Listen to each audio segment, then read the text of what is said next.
right.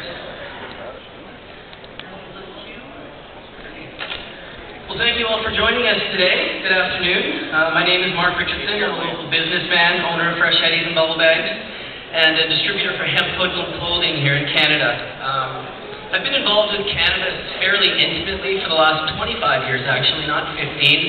That's okay. I'm not a scientist, I'm not a doctor. All of this has been through bioassay. A lot of my experiences have been learned through my experience with cannabis. It's nice to see everyone showing an interest in cannabis here in Canada.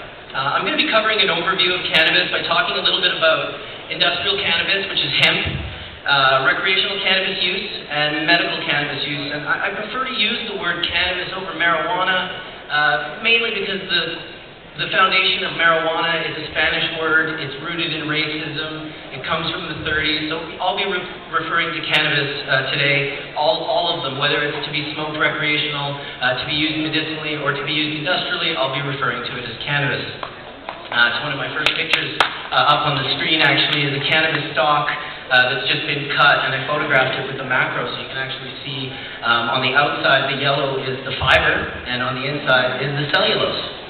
So, let me see where we got here. So I want to explain why I call it cannabis. A lot of people, and in fact in the early days, some fibs were told in regards to hemp and cannabis, hemp and marijuana being separate plants. They're not. They're the same plant. Cannabis is in which specific breeding has been done to produce specific properties in a strain, like say high CBD, high cannabinoid profile, high THC. That's going to be a strain that is bred for medicinal purposes. You can take these same strains and you can breed them into industrial hemp strains. They're cannabis strains. You can breed them specifically for their fiber or for their cellulose content. Jace Calloway was actually breeding cannabis seed with a higher oil content than any seed we've seen before in order for it to be able to take a freezing in Finland. So when the snow fell on top of these plants, normally the seeds would die. Because he bred it with an excess of oil, he was able to protect those seeds in an area that was non-friendly to growing hemp. So to give you a little bit of my background, I was involved originally with the group in Manitoba where we approached our government back in 1994 to grow hemp. And I'll give you the backstory on that. We were teenagers, basically, just out of our teen years. We were very young.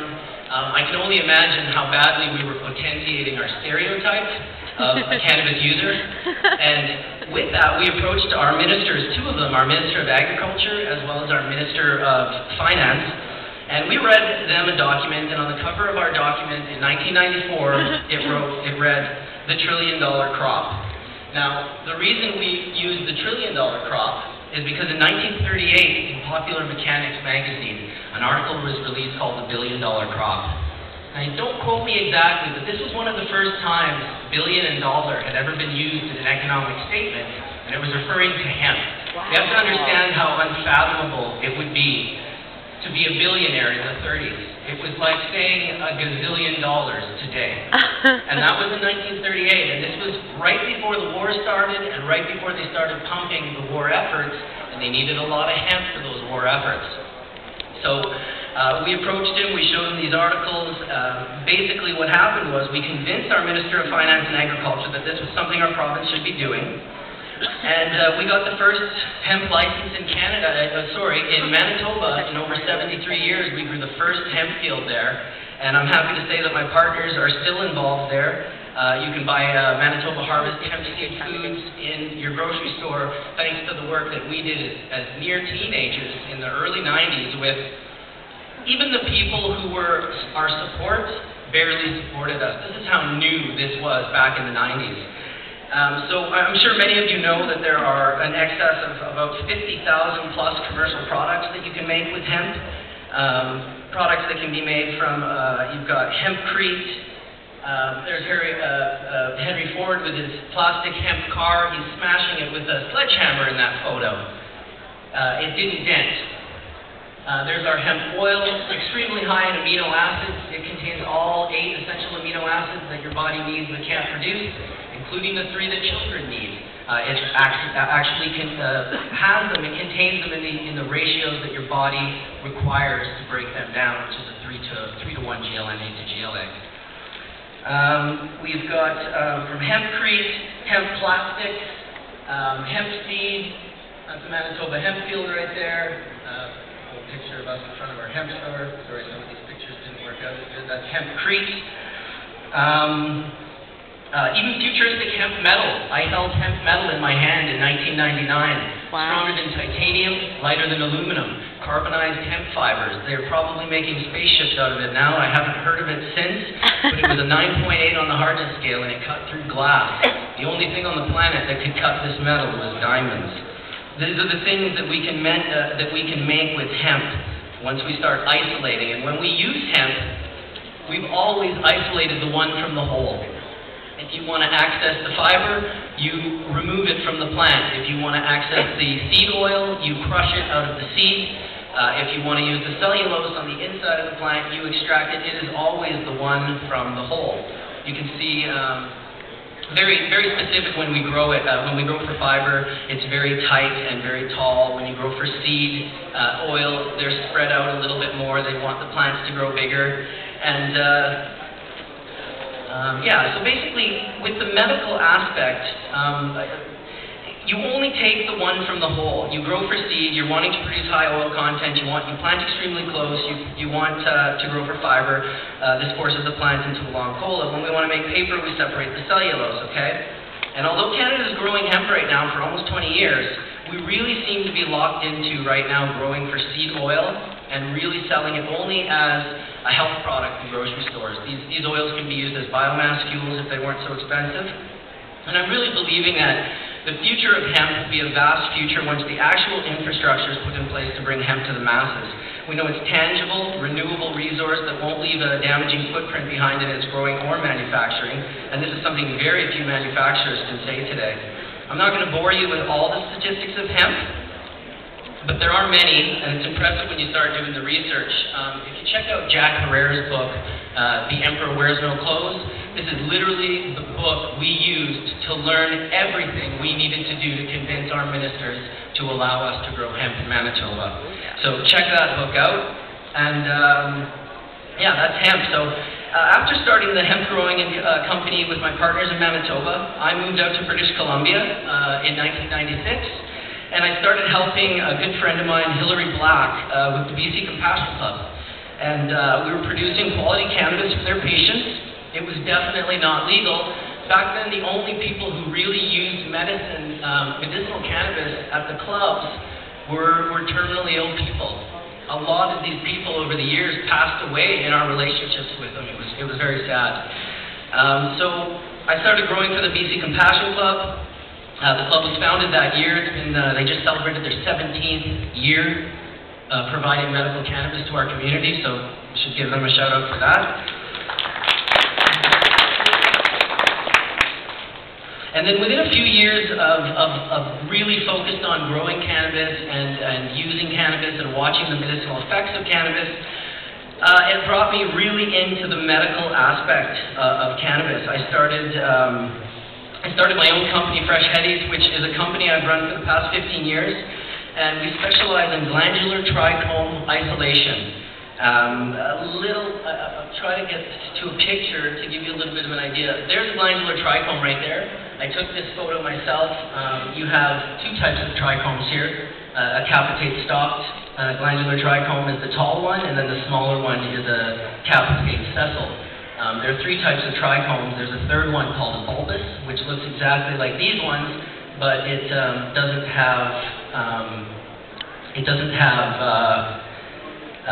a stalk. It's just the head. Here's a picture of a cannabis plant that you can see is just covered in these medicinal aspects. And Kurt touched on it a little bit, as well as I'm sure Dr. Hornby did.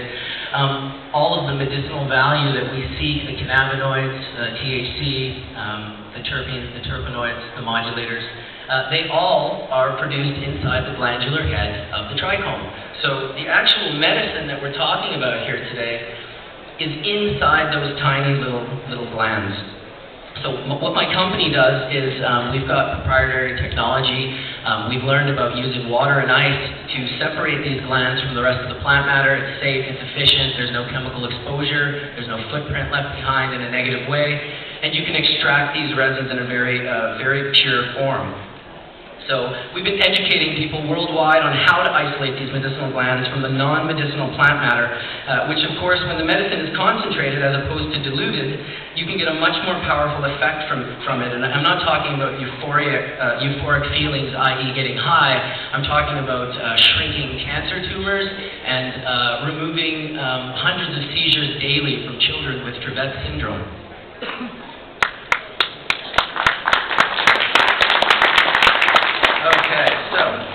In the last 5 years, we've learned an incredible amount about cannabis and its medicinal properties.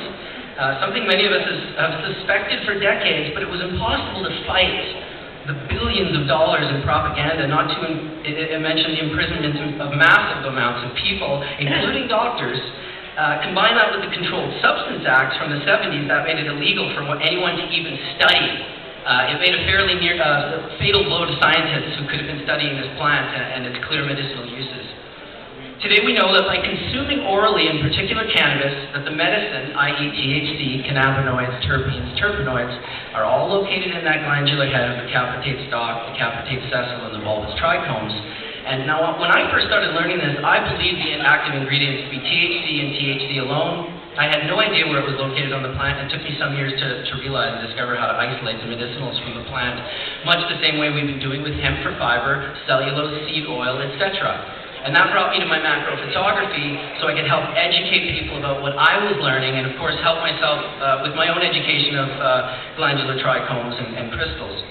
And what I quickly learned was that those crystals are clearly the message, and the cannabis plant is the messenger. I personally look forward to the day when LPs can make and sell concentrates, as well as compassion clubs, and as well as personal production. To give you a quick education on the glandular trichome, I've shared a photo here, and you can see that the capitate stalk is non-glandular, it's non-active. Often it will be filled with a purple. Can't really go backwards on this, so it's only letting me go in one direction. It's all good. Sometimes the purple color will go up the stalk of the cannabis plant. That's an anthocyanin. It's an antioxidant. It's not used medicinally in the inhalation or the oral, but it is there. And so they want us to buy the diluted raw product and figure out the extracts ourselves right now with how it works in Canada. Could you imagine buying hemp paper and getting hemp stalks in the mail? Or wanting hemp seed oil and just getting like a huge bud that is full of seed, and you have to remove the seed, and you have to crush the seed, and you have to do all that work. Well, it's the same with the resin. I don't want people. I mean, it's basically akin to Health Canada making us order a pizza and then eat the box with the pizza. The plant matter itself has many properties throughout, but each one from the whole is how it works. The resin produces the cannabinoids that we have found to feed our endocannabinoid system. And I wanted to tell you guys just a little bit about the endocannabinoid system. I'm personally not a doctor, but I've been learning a lot from the doctors that I know and studying. And so the system, the endocannabinoid system, or the ECS, is a system that each and every one of you here today has, a system that helps regulate the biological functions in your body. Now, in the 90s, we discovered receptors in our brains called CB1, and later discovered a second receptor called CB2, which are found primarily in the immune system, the GI tract, liver, spleen, bones, heart and kidney, and peripheral nervous system. These discoveries of the cannabinoid receptors, endocannabinoids, and the related enzymes that make up what is now called the endocannabinoid system, and it seems to be essential in most of our physiological systems, and it is essential to life as it relates messages that affect how we eat, sleep, relax, forget, and protect. These receptors protect proteins include endocannabinoids, synthetic cannabinoids, and of course phytocannabinoids, which are the ones found in cannabis. And this leads me into my final discussion. I'm getting deep here. I'm 16 seconds over. I hear a lot of people say, well, I support medical cannabis but not recreational. Well, let's take a look at that through the eyes of the endocannabinoid system. Now, obviously, smoking a lot of anything isn't going to be ideal, but vaporization and oral ingestion will feed your endocannabinoid system and offer preventative means of avoiding health problems later in life. I spoke recently with Dr. David Allen, who specializes in the endocannabinoid system, and he mentioned that if people could rid themselves of the ECS deficiencies, this could help avoid such things as old age diabetes, stroke, and heart disease. And his real focus is on the ability for the body to continue to produce insulin through endocannabinoid regulation. Deficiencies in this older age could cause old age diabetes, which can in turn cause diabetic complications. And we know that cannabis has never caused any harm, never killed a person, and in fact, this amazing medicine is one of the only plants, one of the only things people consume on this earth just for the euphoric side effects. And they have been for centuries. Now, it may sound ridiculous, but for me, this is how I started on my road to learning, and that I stand in front of you sharing through my relationship with cannabis. As a young person who was experimenting with experimental cannabis, I was able to learn and teach myself about this miraculous plant as I developed a relationship with it.